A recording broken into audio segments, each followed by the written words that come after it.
Hello and welcome back to RageGamingVideos. My name is Hollow and today we're back for another tier list video. I made my first one for Elden Ring quite recently on the boss weapons of the game, the 17 remembrance weapons that we have available, and yeah, it was quite fun to make, so we're back for another one. This time we're doing a bit more complicated one. These are the best weapons of 1.04, our current patch. I've picked 3 weapons from each damage type, so that's Dexterity, Strength, Faith, Intelligence, and of course, your arcane weapons. So here is the list itself. As you can see, we have S, A, B, and C. Now what I've got is 3 weapons for each damage type category, and I'm going to compare them to one another. So first we'll do Dex, then we'll do Strength, and so on, which is where things get really complicated because yes, Strength weapons work very different to a Dex weapon. S to me is perfection, A is like overall strong with like a weakness, B has a variety of weaknesses, and C is one that's really good in specific content but has plenty of problems as well. With all of that said though, let's begin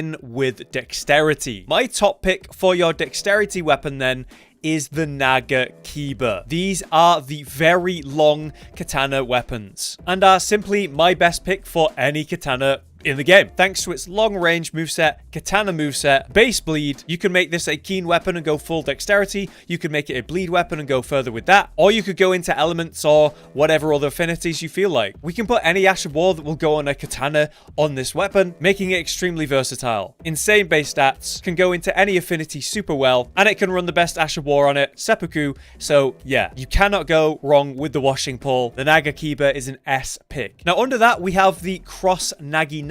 These are the spear type of these dex weapons, also having great range, any spear type Ash of War possibilities, all of that wonderful affinity possibility, and the base stats are insane as well. Yeah, it can even use seppuku. Really, these are strong as hell, and one of the best options you have in the game flat out. The reason it's an A pick, not an S pick though, is due to the moveset. It is very poke and push, leading to some great roll catch potential, and generally just amazing in PvP, but it is a single-minded moveset. It will struggle to do AoE swings, unlike, say, the Nagakiba. So while it is absolutely insane, it is a little bit more single-minded, and therefore not as versatile. Then below that, we have the Guardian Swordspear, which is basically the top pick for a dex weapon in terms of AI. You can get serious AR on these things, and they have a super cool, unique moveset with really fast swings, like a sword/spear, as is the point of it, rather than just that poking, thrusting moveset of the Naganata. I absolutely love these things in all content, whether that's PvE or PvP, and you can get some really cool Ashes of War on these things too. And as much as I really like these things statistically and moveset wise, it doesn't have the same output potential as the other two. I also find it has slightly less range as well because of these horizontal or vertical swings. So while it will actually do great in all content, it doesn't have the same insane output potential as the other two. Next up then, the strength weapons. If you've watched any of my videos on, say, patch 1.04 or in general strength weapons, you probably know what I'm going to put at the top. The Greatsword. This is the guts weapon, and is easily one of my favorite weapons to use in any content, anytime, anywhere. And in 1.04, it is only better. As the 3rd highest AR strength weapon in the game, before it got buffed, things are different now. Colossal weapons, when two-handed, have better damage, have better attack speed, and also provide you more protection when you're blocking. So the Greatsword, being one of the best weapons in the game, literally just got better. Its DPS is higher, its output significantly more impressive, and it still has that incredible crouch or roll poke that the colossal swords all have. Its reach is wonderful, its moveset's wonderful, whether you're single target, whether you're AoE, this thing will handle it. A heavy weapon like this is going to break enemy posture super easy, and god, it looks and feels incredible. Probably my favorite weapon in the game. The Greatsword is an S tier pick. Now, under that is the Giant's Crusher Hammer. It is actually the highest AR weapon in the game, and of course strength weapon, and yet I put it as an A. That is due to the moveset. It's that heavy hammer moveset, where you just do a slam, and then a slam, and then a slam.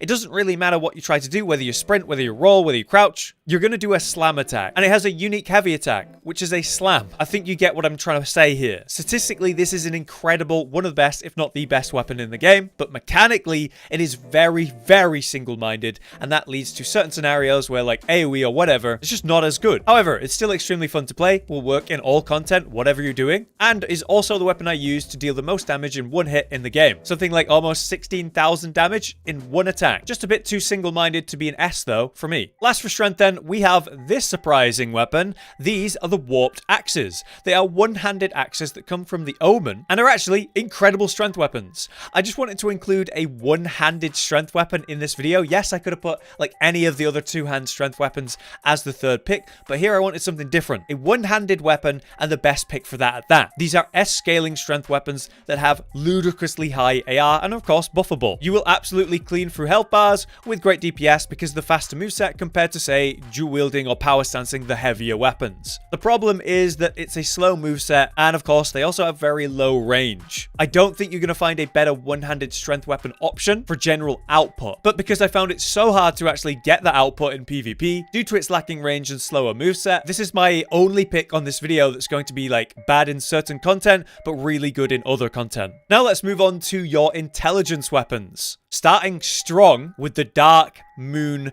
Greatsword.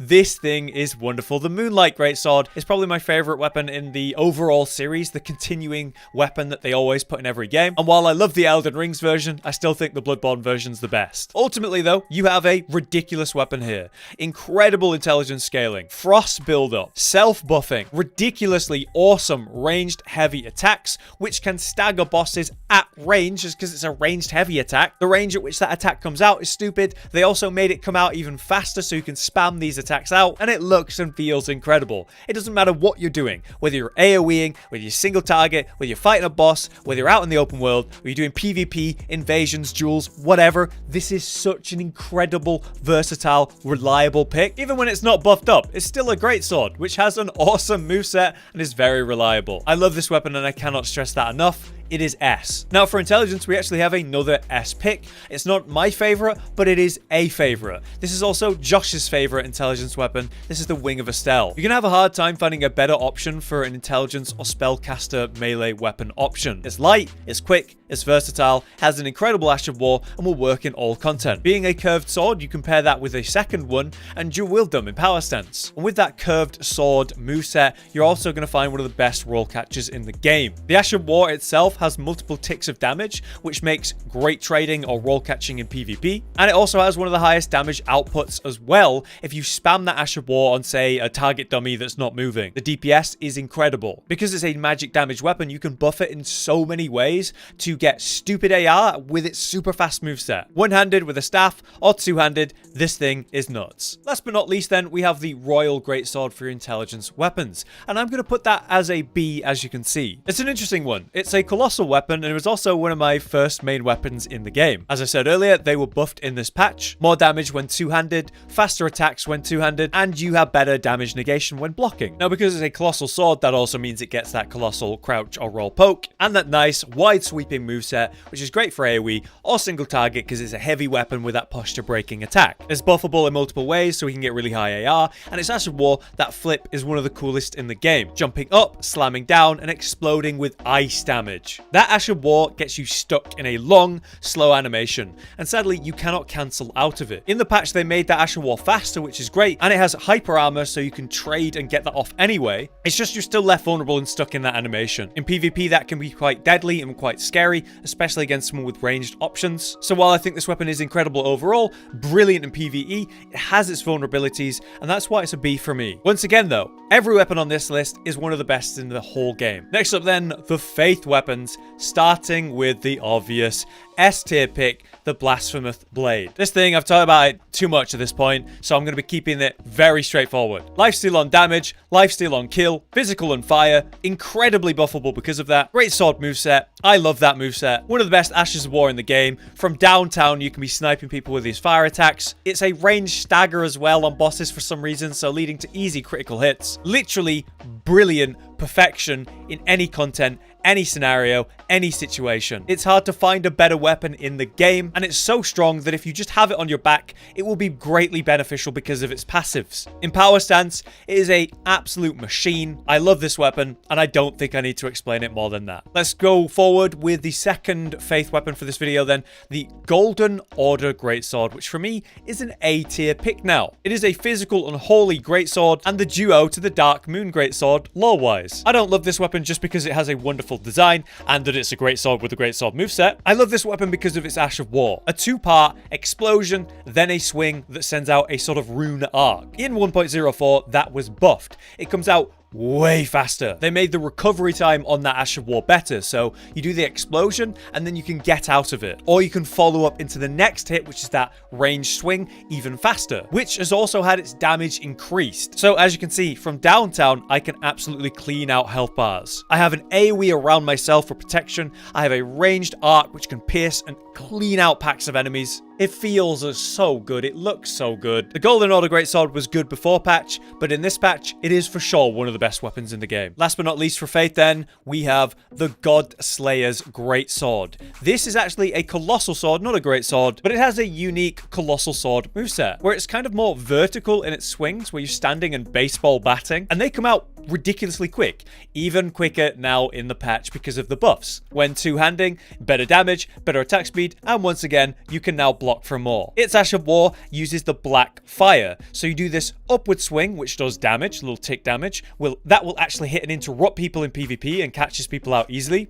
Then the follow-up big swing with big range, which comes out even faster now, does great damage, and with the black fire, does damage over time. You can then follow that up again for a second hit to do another quick hit, another swing, and more black fire. Simply spamming this on a target feels incredible. It's super pressure in PvP because of the speed at which the two different attacks come out and the range of them. You have armor while you're doing it, so it's likely going to go off, and you can trade really well in PvP with that. Colossal swords, man, they're nuts in this patch. For our final weapon or damage type then, we have Arcane. Let's just get it over with, shall we? Rivers of Blood, S tier pick. It is a katana with bleed. I don't need to say much more than that. That makes it one of the best weapons in the game. Then it is the Arcane scaled bleed weapon we all know and hate at this point because it was so overly commonly used in 1.03 when they made Arcane scaling work. Its Ash of War, the Corpse Piler, is broken. You have stupid range, stupid speed at which you attack, stupid bleed build-up, all baseline without doing anything to earn any of it. In PvP, it really is just,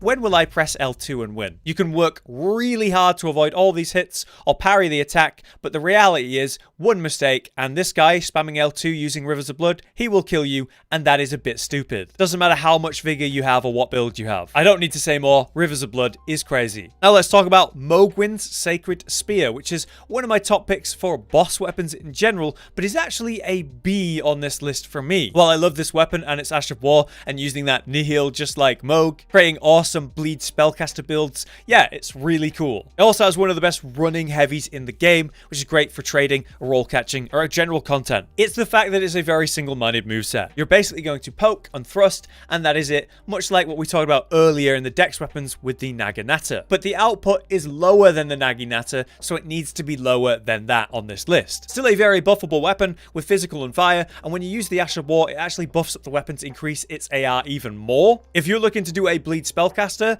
this is the weapon, and it's easily one of the best weapons in the game, even so, with the bleed potential that it has. This is going to be a very repetitive playstyle because of how simple its moveset is. But finally, we have our last weapon on the list and for the video, Eleonora's Paw Blade, another arcane weapon that was really good in the patch of 1.03, but compared to Rivers of Blood, it just couldn't compete. The power comes from its Ash of War using that Cursed Blood of Mohg, just like the Rivers of Blood, leading to a really cool looking combo and nuts DPS and bleed possibilities. The downside is that it's kind of awkward in the way that it works. It forces you to charge forward, it forces you to jump back. When you're pressing that Ash of War, you're doing a lot of damage, but you're also much less in control of your character, which is a vulnerability. Paw Blades in general in the game are cool, but they're a bit awkward as well. They have less range than you might expect. As cool as it is to look like a Sith Lord in this game and use this weapon, it is very strong. Its DPS potential is very high. It's also a little bit awkward because of these details. That's why it's a B for me.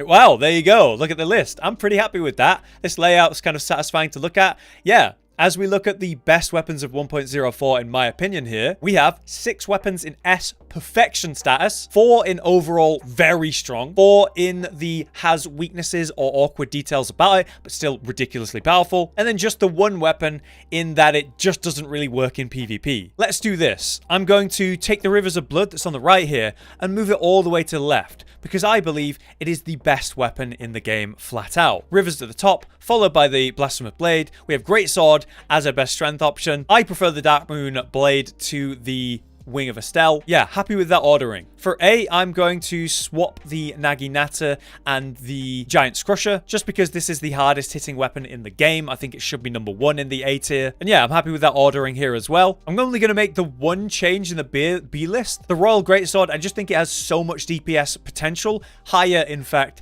than the Guardian Swordspear, which is a surprise. But it really comes down to the Ash of War and how spammable and how much damage it actually does. If not for its hyper armor, that might not be the case, but it does have hyper armor. But there, my complete list and order of priority. I'm sure there's going to be weapons you guys think should be on this list, but for me, I'm really happy with that. If you'd like to see more tier list opinions, then please let me know. Maybe make a suggestion on another topic to cover. For now though, I've been Hollow, you've been you. Thank you very much for watching, and we'll see you next time. Josh, Cotton, and Hollow with the videos, dropping the humor like a hammer on your tippy toes, bringing entertainment on a daily arrangement to take our insanity and turn it into entertainment. Yes, I said entertainment twice, to reiterate that it is nice to look into your faces on a mostly daily basis when you let us in your homes to make the whole world our stage. Goodbye.